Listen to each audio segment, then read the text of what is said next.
வணக்கம். இன்று உங்களோடு உரையாடப் போவது நான் யார் என்றால் கருமாத்தூர் மனோஜ், நவீன நாடக இயக்குனர். நவீன நாடக இயக்குனர் அப்படின்னா என்ன, இல்லை நவீன நாடகம் அப்படின்னா என்ன, இன்னும் விரிவாக பார்ப்போம்.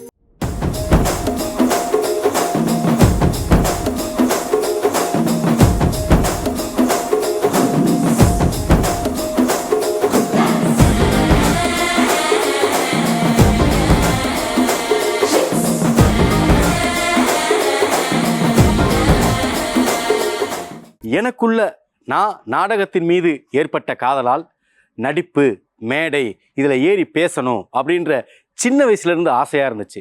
அப்போ எங்கள் ஊரில் நெடுங்காலமாக திசைகள் கலைக்குழு கின்னஸ் புகழ் அவங்க செயல்பட்டு வந்துட்டு இருந்தாங்க. அந்த கலைக்குள்ள எப்படியாவது ஜாயின் பண்ணி நம்மளும் நடிக்கணும், மேடை ஏறணும்னு ரொம்ப நாள் கனவு, ஆசை. ஒரு நாள் வாய்ப்பு கேட்டேன், கொடுத்தாங்க. படிப்படியாக சின்ன சின்ன விஷயங்களாக கற்றுக் கொடுத்தாங்க. வீதி நாடகம்னா என்ன, தெம்மாங்கு பாடல்னா என்ன அப்படின்றத கற்றுக்கிட்டு சுமார் 1000 கிராமங்களுக்கு விழிப்புணர்வு நாடகங்கள் செயல்பட்டு சீரும் சிறப்புமாக போயிட்டு இருந்தோம்.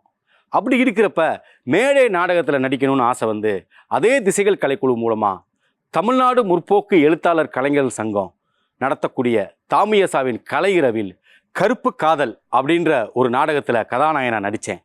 அந்த நாடகம் எதை பற்றி பேசுது அப்படின்னா, கவர்மெண்ட்டில் இருக்கக்கூடிய மாப்பிள்ளைக்கு தான் பொண்ணு கட்டி கொடுப்பேன் அப்படின்னு சொல்லி காதலுக்கும் அந்த கவர்மெண்ட்டுக்கும் மையப்படுத்தி அந்த நாடகம் மையமாக பேசிச்சு. அடுத்து 2வது நாடகம் ஹிரோஷிமா. நாகசாகியில் போடப்பட்ட அணுகுண்டின் பாதிப்பினால் ஹிரோஷிமாவிலிருந்து எழுந்து அந்த ஆத்மாவாக அந்த கதையின் நாயகனாக நடித்தேன். அதற்கு பிறகு 3வதாக விசேஷம் சொல்லி சவுத் டிஸ்ட்ரிக்டில் தென்னிந்தியாவில் நடைபெற இந்த விசேஷம் செய்முறைகளில் இருக்கக்கூடிய பாதிப்புகளையும் அதனால் ஏற்பட்ட மன உளைச்சல்களையும் நகைச்சுவையாக 3வது நாடகத்தில் கதாநாயகனாக நடித்தேன். இது எல்லாம் மூல காரணமாக இருக்குது நான் படித்த பள்ளி புனித கிளாரட் மேல்நிலை உயர்நிலை பள்ளி கருமாத்தூரில் இயங்கி வருகிறது. அதனுடைய ஃபாதர் சூசை மாணிக்கம் என்னுடைய கலை ஆர்வத்தை கண்டு பல மேடைகள் எனக்காக வாய்ப்பளித்து எனக்காக நிறைய மேடைகள் அமைத்து கொடுத்தவர். அவருக்கு இந்த நேரத்தில் நன்றியை தெரிவித்துக் கொள்கிறேன். இப்படி மேடை நாடகங்களும் வீதி நாடகங்களும் கற்றுக்கொண்டிருந்தப்ப கல்லூரி படிப்புக்காக மதுரைக்கு சென்று மதுரை 4ஆம் தமிழ்ச்சங்கம் செந்தமிழ் கல்லூரியில் தமிழ் இலக்கியம் பயில சென்ற காலத்தில் அங்கு இருக்கக்கூடிய பேராசிரியர்கள் இளவரசன், ரத்னகுமார், பூமிச்செல்வம் ஆகிய மூவரும் பூபதி, அதாவது முருக பூபதி நவீன நாடகம் மதுரையில் நடக்குது வாங்க அப்படின்னு சொல்லி கூட்டிகிட்டு போய் எங்களை அறிமுகப்படுத்தி வச்சார். முருகபூபதியோட நாடகத்தை பார்க்க பார்க்க பார்க்க எனக்குள்ள ஒரு பெரிய பிரம்மாண்ட எதிர்பார்ப்பு. இது மாதிரியான நாடகங்கள் நான் அன்னைக்கு வாழ்நாள் முழுவதும் பார்த்ததே கிடையாது. நாங்கள் வீதி நாடகத்தில் சராசரியாக ஒரு 4 பேர் 8 பேர் உரையாடல், சின்ன சின்ன விஷுவல்ஸ் பண்ணி அப்படியே அதை காட்சியாக கொண்டு போய் ஒரு 20 நிமிடத்தில் முடிச்சிருவோம். ஆனால் முருகபூபதியோட நாடக உலகத்தை பார்க்குறப்ப குரலோட வடிவம், உடல் மொழியோட வடிவம், பொருட்களோட வடிவம் எல்லாமே வேற ஒரு தன்மையில் இருந்துச்சு. பழங்குடியோட தன்மை இருந்துச்சு. இசையின் மூலமாக வெவ்வேறு எங்களை இழுத்துட்டு போச்சு. அப்போ தான் முருகபூபதி நாடகம் நம்ம ஜாயின் பண்ணணும், அவருடைய மணல் மோடி கல்குள்ள ஜாயின் பண்ணணும்னு சொல்லி அவர்கிட்ட போய் அணுகி முதல்ல முருகபூபதியோட டீமில் ஜாயின் பண்ணோம். அந்த டீமில் ஜாயின் பண்ண உடனே நவீன நாடகங்களை பற்றி புரிதலை அவர் கற்றுக் கொடுத்தாரு. ஒரு நடிகன் ஒரு முகமூடி செய்ய தயாராக இருக்கணும் அப்படின்னு சொல்லி ஒவ்வொரு நடிகனுக்கும் முகமூடி செய்வதற்கு கற்றுக் கொடுத்தாங்க. அதே போல் அந்த நடிகனுடைய பொருட்கள் பயன்படுத்தி நடிக்கிறப்ப அந்த பொருட்களையும் எல்லா கலைஞர்களும் தனித்தனியாக செஞ்சு அந்த பொருட்களோட உயிர்த்தன்மையை அறிய செஞ்சார். அதே மாதிரி பயிற்சிகள் 1 மாதம் நடக்கும் நவீன நாடகத்துக்கு. முருகபூபதி கொடுக்கக்கூடிய பயிற்சிகள், அந்த குரல்கள், இசை, உடல் மொழி, கற்றுக் கொடுக்கும் முறை எல்லாமே எங்களுக்கு ரொம்ப வியப்பை கொடுத்துச்சு. ஏன்னா அவர் தமிழ் நிலங்கள் இருக்கக்கூடிய அந்த சடங்கியல் முறைகள் இருக்கக்கூடிய அந்த மருளாளிகளுடைய கோடாங்கிகளுடைய அந்த உயிர்ப்பு தன்மையோடு இருக்கக்கூடிய பாடி லாங்குவேஜை எடுத்துகிட்டு எங்கிட்ட கடத்தின விஷயங்கள் எங்களுக்கு ஆச்சரியமாக இருந்துச்சு. இதுதான் நம்ம தமிழினுடைய உச்சபட்ச பாடி லாங்குவேஜ் அப்படின்ற ஒரு உயிர்ப்புத்தன்மை எங்களுக்கு தோணுச்சு, உணர்ந்தோம். அதை உணர்ந்துக்கிட்டு சின்ன சின்ன குறிப்புகள், நோட்ஸ் எடுக்க ஆரம்பித்தோம். பயிற்சிகள் அப்போ எங்களை நாங்களே திரும்பி பார்க்க வச்சுச்சு. ஒரு புது விதமான அனுபவத்தை எங்களுக்கு கொடுத்து அந்த மணல் மூடி நாடக நிலத்தில் நடித்த அத்தனை கலைஞர்களும் அதனை ஆத்மார்த்தமாக செஞ்சாங்க. பல்வேறு இடங்கள் இருக்கக்கூடிய நாட்டுப்புற கலைஞர்களை தேடி சென்றிருக்கிறோம். பல்வேறு குக்கிராமங்கள் இருக்கக்கூடிய கலைஞர்களையும் தேடி சென்று அவங்களுடைய அனுபவங்களையும் அவங்களுக்கு நாங்கள் நடத்துகிற நிகழ்ச்சியும் போட்டு காமிச்சு இருவேரும் ஒன்றிணைந்து ஒரே நேர்கோட்டில் பயணித்ததெல்லாம் நாங்கள் மறக்கவே முடியாது. அப்படியான நவீன நாடகங்களை பற்றி தான் நான் இன்னைக்கு உங்களுக்கு விரிவாக சொல்ல போகிறேன். இப்போ வீதி நாடகம், நவீன நாடகம்.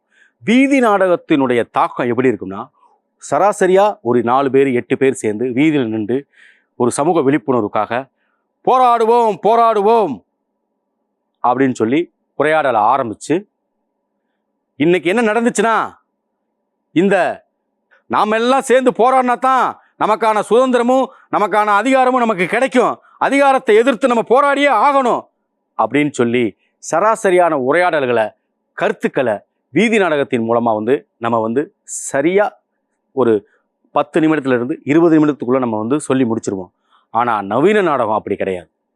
நவீன நாடகம் ஒரு காட்சி பொருளோட, ஒரு குறியீட்டு தன்மையோட, ஒரு பழங்குடி இசையோட மருளாடி தன்னுடைய உருவத்தை மாற்றி திடீர்னு ஒரு ரூபம் கொண்டு நம்ம பேசுவோம்ல, அதுதான் நவீன நாடகத்தினுடைய மிகப்பெரிய அடையாளம். இந்த அடையாளத்தை தமிழ் கல்ச்சர்ல இருந்து முருகபூபதி கண்டுபிடிக்கிறார். கண்டுபிடிச்சு நம்மளுடைய ஒரிஜினல் லேண்ட்ஸ்கேப்பினுடைய துடி பாடி லாங்குவேஜ் இதுதான் அப்படின்னு சொல்லி அவர் எங்களுக்கு கற்றுக் கொடுத்தார். நாங்களும் அந்த நவீன நாடகத்தை கற்றுக்கிட்டு பல இடங்களுக்கு பரிணாமமானோம். வீதி நாடகத்தில் 5 வருஷம் கஷ்டப்பட்டு கடினப்பட்டு அந்த வீதி நாடகத்தை கற்றுக்கிட்டு முருகபூபதி அண்ணனிடமும் அந்த நவீன நாடகத்தை ஒரு 5 வருஷம் கற்றுக்கிட்டு Delhi NST national school of ட்ராமாவில் முருகபூபதியோட நாடகம் பங்கு பெற்றுச்சு. அதில் நானும் பங்கு பெற்றேன்றது எனக்கு ரொம்ப சந்தோஷம். அதுக்கப்புறம் தனியாக நம்ம நாடக இயக்கம் பண்ணுவோம் அப்படின்னு சொல்லி செந்தமிழ் கல்லூரியில் போய் அணுகி அங்கே இருக்கக்கூடிய மாணவர்களுக்கு, பின்தங்கிய மாணவர்களுக்கு, ஏழை எளிய மாணவர்களுக்கு இந்த நவீன நாடக கலையை கற்றுக் கொடுக்கணும் அப்படின்ற ஒரு முடிவெடுத்து அங்கே இருக்கக்கூடிய முதல்வர் சாந்தி தேவி அம்மா அவர்களிடமும் செயலாளர் மாரியப்ப முரளி அவர்களிடம் அணுகிய போது எங்களுடைய பிள்ளைகளுக்கு கற்றுக் கொடுங்கன்னு சொல்லி ஒரு 22 பேரை செலக்ட் பண்ணி கொடுத்தாங்க. அந்த 22 பேர்த்துக்கு முதலாக 1 மாத நவீன நாடக பயிற்சி அளித்து மனித குரங்கு அப்படின்னு சொல்லி ஒரு சமூக விழிப்புணர்வு நாடகமும் நவீன நாடகமும் கலந்து ஒரு விஷயத்தை நம்ம அங்கே பண்ணோம். அதற்கு அடுத்தபடியாக மீனாட்சி கல்லூரியிலிருந்து ஒரு யதார்த்தமாக ஒரு பேச்சு விஷயமாக அங்கே இருக்கிறப்ப அங்கே இருக்கக்கூடிய துறைத் தலைவர் யாழ் சந்திரா அம்மா அவர்கள் எங்களுக்கும் ஒரு நவீன நாடகத்தை பண்ணலாமா என்று ஒரு கலந்துரையாடல் வைத்தவுடன் தாராளமாக முன்வந்து அங்கே இருக்கக்கூடிய முதல்வரிடம் வானதி மேடம் அவர்களுடைய அனுமதி வாங்கி மீனாட்சி கல்லூரியில் ஒரு 32 பேரை சேர்த்து முதல் முறையாக ஒரு நவீன நாடகத்தை உருவாக்கணும். முதல்ல பண்ண அந்த மனித குரங்கு நாடகத்திலிருந்து பரிணாமம் அடைந்து மனித விலங்கு அப்படின்னு சொல்லி ஒரு நவீன நாடகம் 32 பேர் கற்றுக்கிட்டாங்க. எங்களுக்கு எங்கள் குருநாதர் முருகபூபதி கற்றுக் கொடுத்த அந்த நவீன நாடக கலையை நாங்களும் அடுத்த கட்டத்துக்கு நகர்த்த வேண்டும் என்று அந்த மீனாட்சி பெண்கள் கல்லூரியில் நிகழ்த்த திட்டமிட்டு அதற்காக ஒரு விழா ஏற்பாடு செய்து 30 நாட்கள் பயிற்சி அங்கே கொடுத்து ஒரு மிகப்பெரிய நவீன நாடகத்தை உருவாக்கணும். அந்த நவீன நாடகத்தில் உருவாக்கின அனைத்துமே பெண்கள் தான். இதில் ஆச்சரியப்படுவீங்க, 32 பெண்கள் அவங்களுடைய உண்மையான நடிப்பை உள்வாங்கி நாங்கள் எப்படி முருகபூபதி கிட்ட அந்த நவீன நாடகங்களில் கண்டு பிரமிச்சு ஆச்சரியப்பட்டு போய் அதுக்குள்ளே மூழ்குணமோ அதே மாதிரி அந்த 32 பெண்களும் ஆச்சரியப்பட்டு அந்த நடிப்பை, தன்னுடைய முகபாவனையை, குரலை, இசையை எல்லாமே வெளிக்கொண்டு வந்து ஒரு அழகான அற்புதமான நவீன நாடகத்தை அங்கே அரங்கேற்றம் பண்ணோம். அதனுடைய தொடர்ச்சியாக உலகத்தமிழ் சங்கத்தினுடைய ஆதரவினால உலகத்தமிழ் சங்கத்தில் அந்த நாடகம் நடைபெற்றது. மிகப்பெரிய பார்வையாளர்கள் மத்தியில் நடைபெற்று கைதட்டலையும் பாராட்டையும் பெற்றது. புரிஞ்சுக்கிட்டாங்க, நவீன நாடகத்தை புரிஞ்சுக்கிட்டாங்க. ஆச்சரியமாக இருந்துச்சு. அதற்கு அடுத்தபடியாக மதுரை அமெரிக்கன் கல்லூரியில் அங்கே இருக்கக்கூடிய தமிழ்துறை டிபார்ட்மெண்ட் சார்ந்து நடத்தினாங்க. அங்கேயும் அந்த நாடகத்தை நிகழ்த்தினோம். அடுத்த கட்டமாக கருமாத்தூர் அருளாந்தர் கல்லூரியிலையும் அந்த நாடகம் நடைபெற்றது. இப்படி பல்வேறு இடங்களில் தொடர்ச்சியாக இந்த மனித விலங்கு நாடகம், நவீன நாடகம் பரிணாமங்களோட, குறியீட்டுகளோட, ஓசைகளோட, இசைகளோட என்னென்ன தன்மைகள் இருக்கோ அத்தனை பழங்குடி தன்மைகளும் ஒட்டுமொத்தமாக ஆவியாகி துடியாடி அப்படியே பரிணமித்தது. ஏன் நவீன நாடகங்களில் பழங்குடி தன்மைகள் இருக்குது அப்படின்னா, நாம் எல்லோரும் பழங்குடித்தன்மையோடு இருந்த ஆதி பூர்வ குடி மக்கள் தான், காட்டுக்குள்ளே வாழ்ந்த மக்கள் தான். விலங்குகளோட, பறவைகளோட நாம் எல்லோரும் ஒரு காலத்தில் ஒற்றுமையாக வாழ்ந்தோம். ஆனால் இன்னைக்கு அந்த பறவைகள் விலங்குகளிடமிருந்து மனிதன் வெகு தூரம் பிரிந்து விட்டான். நவீனம் என்ற ஒரு பெயரை வைத்துக்கொண்டு மனிதனுக்கும் விலங்குகளுக்கும் பறவைகளுக்கும் தொடர்பட்டு இருக்கிறது. அதனால் அங்கே இருக்கக்கூடிய அந்த பழங்குடியினுடைய மக்களினுடைய அந்த ஓலங்கள் இன்னைக்கு நம்ம இருக்கக்கூடிய இந்த மனித குலத்திற்கும் இந்த அறிவியல் வளர்ச்சி இருக்கக்கூடிய மனித குலத்திற்கு நாம் வெளிக்கொண்டு வரணும்னா அந்த பழங்குடித்தன்மை நம்ம கிட்ட கொண்டு அவங்ககிட்ட சேர்க்கணும். குறியீடுகள் நம்ம மக்கள் பயன்படுத்திய உலக்கை, சுளகு, வைக்கோல், இப்படி சலங்கை, கொலுசு, கயிறு, திருக்கை, இப்படி பல்வேறு நாம் பயன்படுத்திய பொருட்களைத்தான் நாம் இங்கே குறியீடுகளாக பயன்படுத்துகிறோம். நவீன நாடகத்தை உள்வாங்கி புரிந்து கொள்வது எப்படி என்றால், நாம் ஆதி காலத்தில் வாழ்ந்த வாழ்க்கை முறையும் ஆதி காலத்தில் நாம் இசையோடு வாழ்ந்த அந்த காலத்தையும் நாம் அதற்குள்ளே கொண்டு நாடகத்தில் கொண்டு அதை உணர்த்தி அந்த ஆத்மாவை உழுக்கும் பொழுது ஒவ்வொரு ஆத்மாவுக்கும் அதனுடைய பழைய ஞாபகம் சேரும். இப்படி வீதி நாடகங்களும் நவீன நாடகங்களும் கற்றுக்கொண்டிருந்த காலத்தில்தான் சினிமா வாய்ப்பு தேடி வந்தது. இயக்குனர் இமயம் திரு பாரதிராஜா அவர்கள் இயக்கிய ஒரு நெடுந்தொடரில் உதவி இயக்குனராகவும் நடிப்பதற்கும் வாய்ப்பு கிடைத்தது. மிகவும் மனம் சந்தோஷத்தோடு 2 ஆண்டுகள் தேனியில் நடந்த ஷூட்டிங்கில் உதவி இயக்குனராகவும் நடிகராகவும் அதில் கலந்து கொண்டதில் ரொம்ப சந்தோஷமாக இருந்தது. அதற்கு அடுத்தபடியாக உள்ளூரில் நடந்த ஒச்சாயி திரைப்படத்தின் மூலம் உதவி இயக்குனராக ஜாயின் பண்ணி அந்த திரைப்படம் முழுவதும் வேலை பார்த்து அந்த திரைப்படத்தில் கருமாத்தூர் மனோஜ் அப்படின்னு வர்றதுக்கான ஒரு நல்ல வாய்ப்பாக எனக்கு அமைஞ்சது. அடுத்தபடியாக எங்களுடைய நாடகத்தை வீதியில் அமர்ந்து பார்த்த இயக்குனர் வசந்தபாலன் அவர்கள் வெயில் திரைப்படத்தில் அருவா மினுமினுங்க என்ற பாடலுக்கு என்னை முழுவதுமாக பயன்படுத்தி கொண்டார். அவருக்காக சின்ன சின்ன குறியீடுகள் விஷயங்கள்லாம் அந்த அருவா மினுமினுங்க சாங்கல் வரும். அதற்கு அடுத்தபடியாக விஜயாண்டனி நடிப்பில் உருவான சைத்தான் திரைப்படத்தில் உதவி இயக்குனராக வேலை செய்ய ஒரு வாய்ப்பு கிடைத்தது. அதற்கு முந்தைய காலகட்டங்களில் மதயானை கூட்டம் திரைப்படத்தின் இயக்குனர் விக்ரம் சுமாரனோடு சில காலங்கள் அவருக்கு உதவியாக இருந்தேன். அந்த திரைப்படத்தில் ஒரு வார காலம் ஷூட்டிங்கில் உதவி இயக்குனராக வேலை பார்த்துவிட்டு என்னுடைய நாடகப் பணிக்கு சென்று விட்டேன். இப்படி திரைப்படத்தில் ஆங்காங்கே ஒரு 7-8 வருடங்கள் எனக்கு வாய்ப்பு இருந்தது. நானும் அதை சரியாக பயன்படுத்தி கொண்டு இந்த திரைக்கலை எதை நோக்கி செல்கிறது, இந்த திரைப்படத்தில் எப்படியெல்லாம் இந்த திரைப்படம் உருவாக்குவதற்கு எடுப்பதற்கு எப்படியெல்லாம் இருக்கிறது என்று நானும் ஒரு 8 வருடங்களாக இந்த திரைப்படத்துறையில் பணியாற்றிவிட்டு இப்பொழுது மதுரையில் நாடகம் இயக்கி கொண்டிருக்கிறேன். சென்னையில் ஒரு 6 வருடங்கள் தங்கி உதவி இயக்குனராக பணியாற்றி பல்வேறு திரைப்படங்களுக்கும் பல்வேறு குறுந்தொடர் நெடுந்தொடர்களுக்கும் வாய்ப்பு தேடி அலைந்த காலகட்டம் ஒரு 6 வருடம் இருக்கும். 6 வருடங்களாக சென்னையில் இருக்கும் பொழுது பல்வேறு துன்பங்களும் பல்வேறு துயரங்களும் இங்கு இருக்கத்தான் செஞ்சது. அதையெல்லாம் கடந்து உணவு, உடை, இருப்பிடம், இந்த 3லும் நெருக்கடிகள் அதிகமாக இருந்த காலகட்டம். அப்படி காலகட்டங்களை தாண்டி கடுமையான பொருளாதார சிக்கல் இருந்த சூழலில் இந்த திரைப்படத்தில் உதவி செஞ்சு இந்த திரைப்படத்தில் வேலை செஞ்சு இந்த திரைப்படத்தில் எப்படியாவது ஒரு திரைப்படம் இயக்கிவிட வேண்டும், ஒரு திரைப்படம் நாம் எடுத்து விட வேண்டும் என்று ஒரு இலக்கோடு ஒரு லட்சியத்தோடு ஒரு கனவோடு அலைந்த காலகட்டம் அந்த காலகட்டம். உறுதியாக நல்ல கதை இருந்தால் நல்ல திரைப்படம் உருவாவதற்கு சான்றாகும் என்பது போல நல்ல கதைகளை தேடி நிறைய இலக்கியங்களை வாசிக்க ஆரம்பித்தேன். முருகபூபதி சொன்னது மாதிரி உலக திரைப்படங்கள் தேட்ரிக்கல் இருக்கக்கூடிய உலக திரைப்படங்களை பார்க்க ஆரம்பித்தோம். உலக சினிமாக்கள், உலக இலக்கியங்கள், சிறுகதைகள், கட்டுரைகள், இது போன்ற இலக்கியங்களில் ஈடுபடுத்தி கொண்டு என்னை நானே மெருகேற்றி கொண்டேன். இதன் மூலமாக ஒரு நல்ல திரைக்கதை அமைத்து ஒரு நல்ல திரைப்படம் எடுத்து சாதித்து காட்டுவதை என் இலக்காக வைத்திருந்தேன். முதல்ல தனியாக நாடகம் பண்ணணும் அப்படின்னு சொல்லி செந்தமிழ் கல்லூரியில் தான் நம்ம நாடகத்தை ஆரம்பித்தோம். அங்கே இருக்கக்கூடிய முதல்வர் சாந்தி தேவி அவர்களின் முயற்சியாலையும் செயலாளர் மாரியப்ப முரளி அவர்களின் முயற்சியாலும் ஒரு 22 பேர்த்துக்கு தனியாக கற்றுக் கொடுப்போம் அப்படின்னு ஒரு முடிவெடுக்கிறப்ப ஒரு பொருளாதாரம் பெரிய தடையாக இருந்துச்சு. அப்போ அந்த பொருளாதாரத்தை தடையை நீக்கணும் அப்படின்னா எல்லாரிடமும் சின்ன சின்ன பண உதவிகள் பெற்று ஒரு குழுவை அமைச்சு ஒரு சிறிய நாடகத்தை அரங்கேற்றம் பண்ணுவோம் அப்படின்னு சொல்லி ஒரு 30 நாள் பயிற்சி எடுத்தோம். சில நண்பர்கள் உதவி செஞ்சாங்க. நானும் சின்ன சின்ன வேலைகள் பார்த்து அதில் கொஞ்சம் முதலீடு போட்டு ஆரம்பித்தோம். ரொம்ப கடுமையாக இருந்துச்சு. மாணவர்களுடைய வருகை, அவர்களுக்கு உணவு எல்லாமே ரொம்ப கடுமையாக இருந்த காலகட்டம் அது.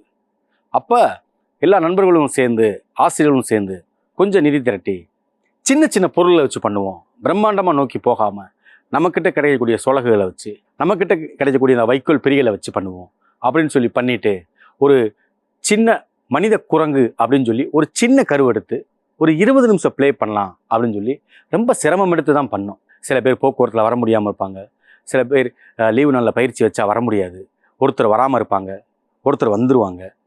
ஏன்னா நாடகத்தை பொறுத்தளவுக்கு நம்ம 20 பேர் இருக்கிறோம் அப்படின்னா அந்த 20 பேர் ஒட்டு மொத்தமாக வந்து அங்கே சங்கமிக்கணும். அப்போ தான் அது வந்து வலுப்பெறும். ஒரு 3 பேர் வர முடியல, ஒரு 4 பேர் வர முடியல அப்படின்னா கொஞ்சம் நம்மளுக்கு வந்து சிரமமாக இருக்கும். இந்த சிரமங்கள்லாம் அடிக்கடி நடந்துச்சு. ஏன்னா இதை வந்து நம்ம தவிர்க்க முடியாது. ஒருத்தருக்கு வீட்டில் ஏதாவது ஒரு நடந்திருக்கும், ஒருத்தருக்கு உடம்பு சரியில்லாமல் போயிருக்கும். இதையெல்லாம் தாண்டி கடந்து அந்த மனித குரங்குன்ற ஒரு நாடகத்தை உருவாக்கி ரொம்ப கடினமான சூழலை உருவாக்கி அதை மேடை அரங்கேற்றம் பண்ணணும்னு சொல்லி தமிழ்நாடு முற்போக்கு எழுத்தாளர் கலைஞர் சங்கம் நடத்திய கலை இரவில் பொது வெளியில் அந்த நாடகத்தை அரங்கேற்றம் பண்ணி முடித்ததுக்கப்புறம் மாணவர்களுடைய உழைப்புக்கும் திறமைக்கும் அங்கே இருக்கக்கூடிய தோழர்கள் பூரா ஒரு நம்பிக்கை விருது கொடுத்து எங்களை மேலும் உற்சாகப்படுத்தினாங்க. சரி, இப்படி இருக்க காலகட்டத்தில் மீனாட்சி கல்லூரிக்கு வந்து எதேச்சியாக வந்து நான் ஒரு கடிதம் கொண்டு சென்று தமிழ் துறைக்கு கொடுக்கணும் அப்படின்னு சொல்லி ஒரு வாய்ப்பு கிடைச்சி அந்த கடிதத்தை கொடுக்க போனேன். அப்போ அங்கே இருக்கக்கூடிய துறை தலைவர், தேர்வு கட்டுப்பாட்டு அமைப்பாளர் யாழ் சந்திரா அம்மா அவர்கள் வந்து, நீங்கள் நவீன நாடகம் பண்ணுவீங்களா? எனக்கு முருகபூபதி தெரியும், நான் தமிழ் இலக்கியத்தில் பரிச்சயமானவங்க அப்படின்னு சொல்லி அவங்க வந்து என்கிட்ட அறிமுகப்படுத்திக்கிட்டு முருகபூபதியை பற்றி வியப்பாக கேட்டு, நான் முருகபூதியோட மாணவன் தான் அப்படின்னு சொல்லி உரையாடல் ஆரம்பித்து, எங்கள் கல்லூரியில் நீங்கள் நவீன நாடகம் எங்கள் பிள்ளைகளுக்கு சொல்லித்தர முடியுமா? எங்ககிட்ட எந்த பொருளாதாரமும் இல்லை, ஆனால் உங்களால் முடியுமா அப்படின்னு கேட்டாங்க. அம்மா நான் யோசிச்சு சொல்கிறேம்மான்னு சொல்லி ஒரு 2-3 நாள் கழித்து யோசிச்சு, சரி நம்ம பொருளாதாரத்து ரீதியாக போனோம்னா ரொம்ப ஒரு கடினமான சூழல் உருவாயிருன்னு சொல்லிட்டு அங்கே செந்தமிழ் கல்லூரியில் பண்ண மாதிரியே பொருட்களை வந்து நம்ம வந்து ஆடம்பரம் இல்லாமல் சுருக்கி நம்ம வந்து எளிதாக பெறக்கூடிய பொருட்களை வச்சு பண்ணுவோம்னு சொல்லிட்டு முதல்வர் அம்மாட்ட போய் சொன்னேன். அவங்களும் துறை தலைவர் யாழ் சந்திரா அம்மாவும் முதல்வரும் கலந்து பேசி, இது வந்து ஒரு பெண்கள் கல்லூரி, ஒரு ஆண் வந்து கற்றுக் கொடுக்குறப்ப நிறைய சிரமங்கள் இருக்கும், நிறைய சிக்கல்கள் இருக்கும், அதனால் நீங்கள் ரொம்ப கவனமாக இதை கையாளணும். ஏன்னா பெற்றோர்களுக்கு நாங்கள் பொறுப்பு, பேரண்ட்ஸ்க்கு நாங்கள் வந்து பதில் சொல்ல வேண்டிய கடமை இருக்குது, அதனால் உங்களுக்கு வந்து நாம் நம்பி கொடுக்குறோம் அப்படின்னு சொல்லி என்னை நம்பி அந்த பெண்கள் கல்லூரியில் ஒரு நவீன நாடகத்தை அரங்கேற்றம் பண்ணுறதுக்கு எனக்கு ஒரு வாய்ப்பு கொடுத்தாங்க. அந்த வாய்ப்பை சரியாக பயன்படுத்தணும். எந்த இடத்துலையும் நம்ம தோத்துடக்கூடாது, எந்த இடத்துலையும் கெட்ட பேர் வாங்கிடக்கூடாது.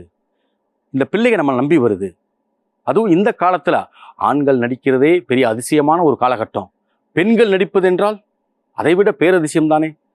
நம்மளை நம்பி நாடகம் நடிக்க பெண்கள் வரப்போகிறாங்கன்ற ஒரு பதட்டத்தோட ஒரு பயத்தோட தனியாக வேற நாடகம் பண்ணுறோம் அப்படின்ற ஒரு சூழலை தான் நாடக பயிலரங்கம் அப்படின்னு சொல்லி ஒரு பெரு விழா ஏற்படுத்திட்டாங்க.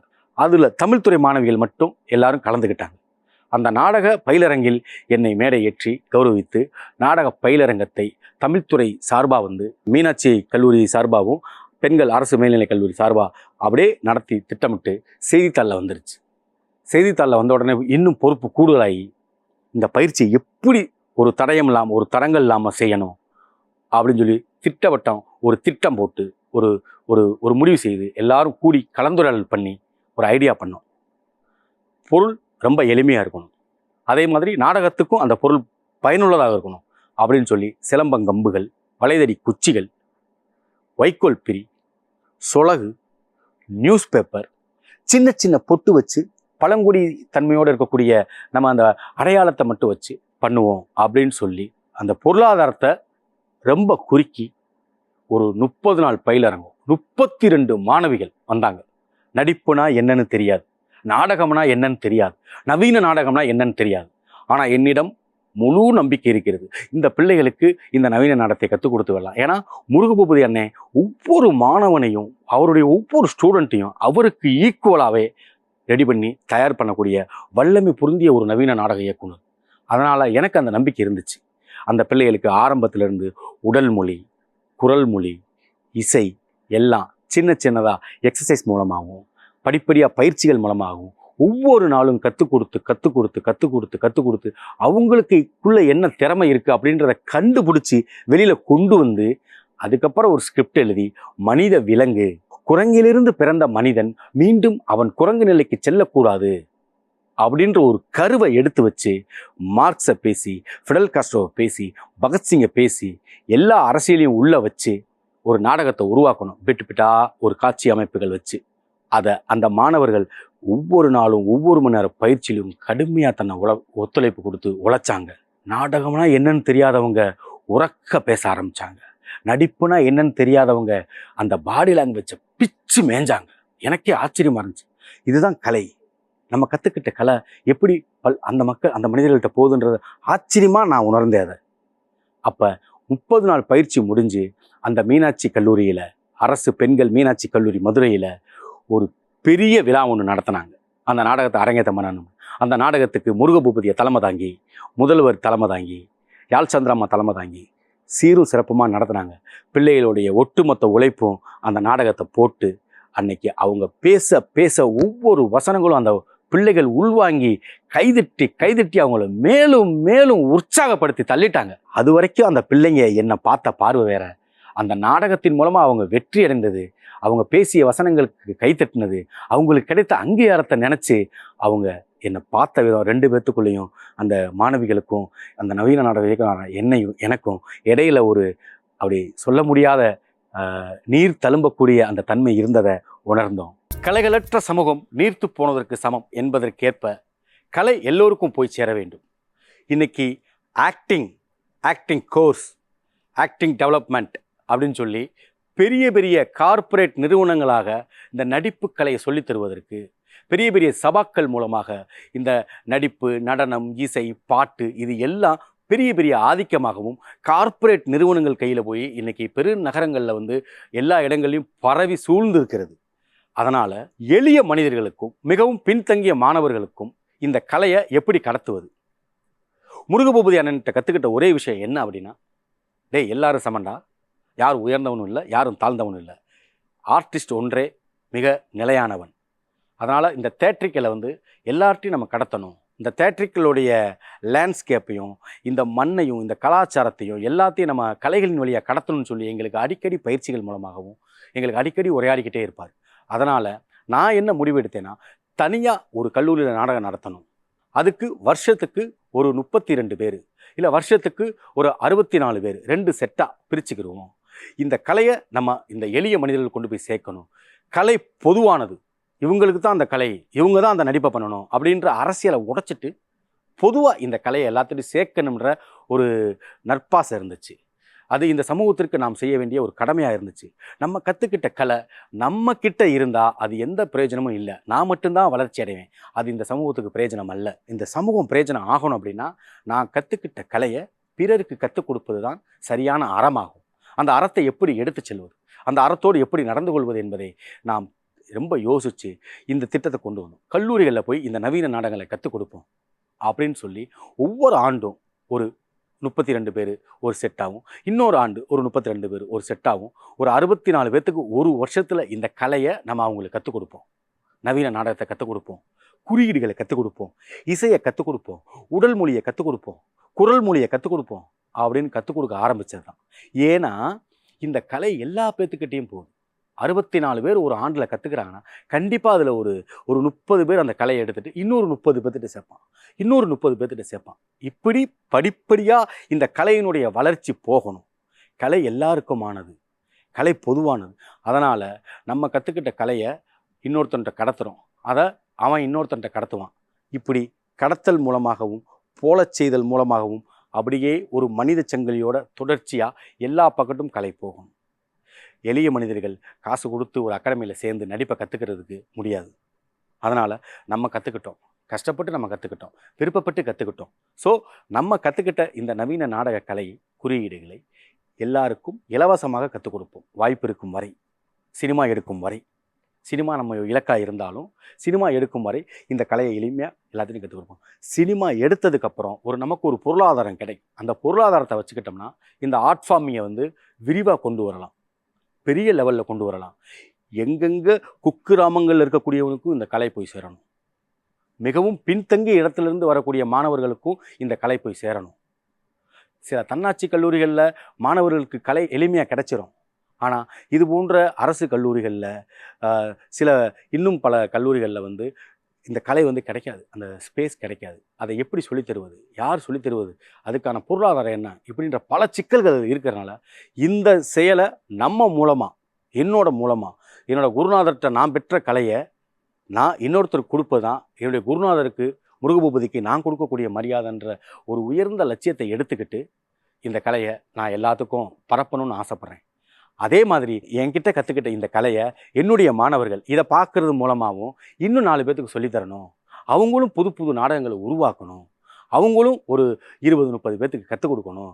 அவங்கக்கிட்ட கற்றுக்கிட்டவங்களும் அவங்களுக்கும் கற்றுக் கொடுப்பாங்கன்ற நம்பிக்கையோட இந்த கலை எல்லோருக்கும் போய் சேரட்டும். நான் இது வரைக்கும் இந்த நாடகத்தில் கடந்து வந்த பயணங்களும் பல படிநிலைகளையும் நீங்கள் பார்த்துருப்பீங்க, கேட்டிருப்பீங்க. ரொம்ப சந்தோஷம். உங்களோடு உரையாடுவது, உங்களோடு இந்த கலையை பகிர்ந்துக்கிறதுக்கு இந்த கலை எனக்கு கொடுத்த மிகப்பெரிய பாக்கியமாக நான் நினச்சிக்கிட்டு, ஒரு மனிதன் வாழ்க்கையில் தன்னந்தனியாக முளைச்சி வந்துட முடியாது. அதே மாதிரி எனக்கும் நிறைய நண்பர்கள் உதவி செஞ்சுருக்கிறாங்க. நான் பள்ளிக்கூடம் படிக்கிற காலத்தில் திசைகள் கலைக்குள்ள இருக்கக்கூடிய நண்பர்கள் நிறைய உதவி செஞ்சுருக்கிறாங்க. பள்ளியில் படிக்கிறப்ப அந்த பள்ளி முதல்வர் சூசை மாணிக்கம் அவர்கள் என்னுடைய திறமையை கண்டுபிடிச்சி, என்னுடைய திறமையை அங்கீகரித்து, நீ பெரிய இடத்துக்கு வருவ அப்படின்னு சொல்லி எனக்கு இன்ன வரைக்கும் சப்போர்ட் பண்ணிகிட்டு இருக்காரு. அவருக்கு ஒரு நன்றியை தெரிவிச்சுக்கிறேன். அடுத்த கட்டமாக கல்லூரிக்கு வந்ததுக்கப்புறம் இளவரசன், ரத்னகுமார், பூமி செல்வம் பேராசிரியர்கள், எனக்கு கிடைச்ச பொக்கிஷ ஆசிரியர்கள், நான் என்ன படிக்கணும், எங்கே போய் சேரணும் அப்படின்றத கண்டுபிடிச்சி முருகப்பட்டு கொண்டு போய் சேர்த்தாங்க. அதுக்கு ஒரு நன்றியை தெரிவிச்சுக்கிறேன். தேங்க்யூண்ணே.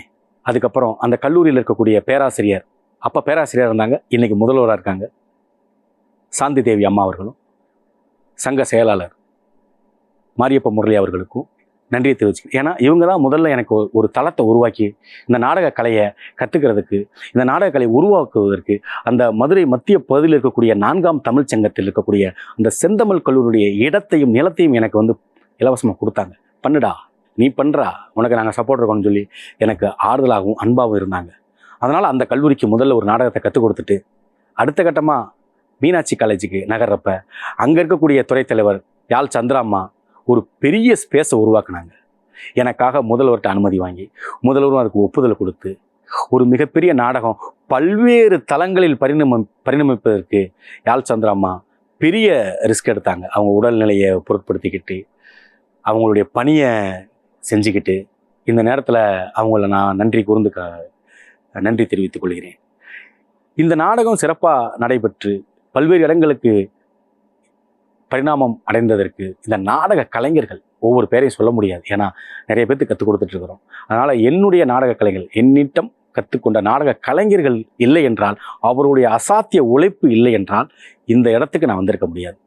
அவருடைய உழைப்பு தான் என்னதான் என்னுடைய சிந்தனையாக இருந்தாலும், என்னுடைய சிந்தனைக்கு உழைப்பு உருவம் கொடுத்த என்னுடைய நாடக கலைஞர்கள் அனைவருக்கும் மனதார நான் நன்றியை தெரிவித்துக் கொள்கிறேன். என்னுடைய இலக்கு ஒரு நல்ல தரமான சினிமா பண்ண வேண்டும். சினிமா இயக்குவதே என்னுடைய இலக்காக இருக்குது. சிறுவயது முதல் நாடகத்தின் மீது அலாதையான பிரியத்தால் நாடகத்தை கற்றுக்கொண்டேன். நவீன நாடகத்தின் பிரியத்தால் நவீன நாடகத்தையும் கற்றுக்கொண்டேன். சினிமாவும் ஒரு கையில், நாடகமும் ஒரு கையில் பயிற்சியை எடுத்துக்கொண்டு இன்று திரைப்படம் இயக்குவதற்கு எல்லா தகுதிகளையும் வைத்திருக்கிறேன்.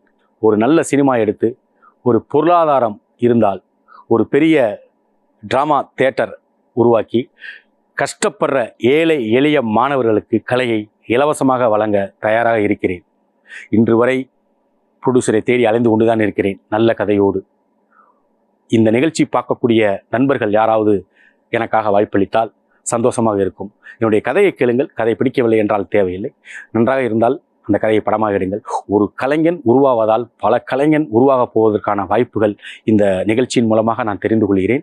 அதனால் என்னை பார்த்து கற்றுக்கொண்ட மாணவர்கள், என் கலையை பார்த்து கற்றுக்கொண்ட மாணவர்கள் யாரும் பயப்பட வேண்டாம். ஏன்னா நானே ஒரு சிறிய குக்கிராமத்திலிருந்து இந்த கலையை கற்றுக்கொண்டு இன்றைக்கி இந்த இடத்துல நிற்கிறேன் அப்படின்னா அதுக்கு என்னுடைய கலை தான் சாட்சி. அதனால் கலை ஒரு மனிதனை எந்த இடத்துக்கும் அழைத்து செல்லும். அதனால் அந்த கலையை நேசிப்பவன் ஒரு உயரத்துக்கு செல்வான். இந்த வாரம் முழுக்க இந்த கலையையும் நவீன நாடகத்தை பற்றியும் நான் கடந்து வந்த பாதையை பற்றியும் நீங்கள் அனைவரும் கேட்டிருப்பீர்கள். அது உங்களுக்கு பிடிக்கும் என்ற நம்பிக்கையோடு உங்களிடமிருந்து விடைபெறுகிறேன். நன்றி, வணக்கம்.